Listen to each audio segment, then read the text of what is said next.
Hey everyone! In this video, I'll show you how to hide boards on Monday.com even if you're using the free version. A lot of people think it's impossible, but there are simple tricks to keep your boards out of sight. Let's get started.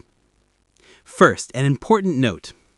On the free plan, Monday.com does not allow private boards or board permissions. That means you cannot fully hide a board from team members. But you can still make boards invisible in your workspace using archiving. Here's the easiest way to hide boards on the free Monday.com plan.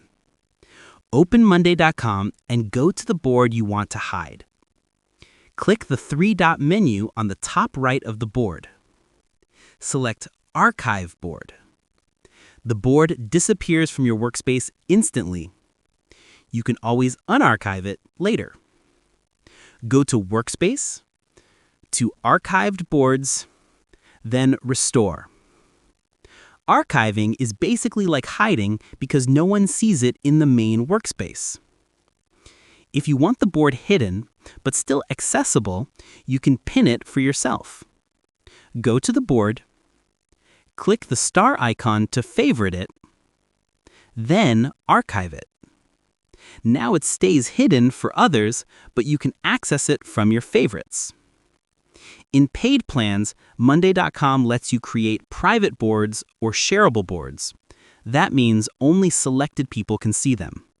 But since we're on the free plan, you don't get this feature.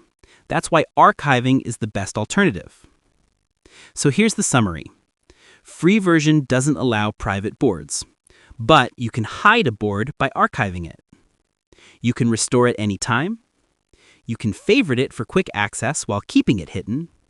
If this tutorial helped you, make sure to like the video and subscribe for more simple Monday.com and productivity tutorials.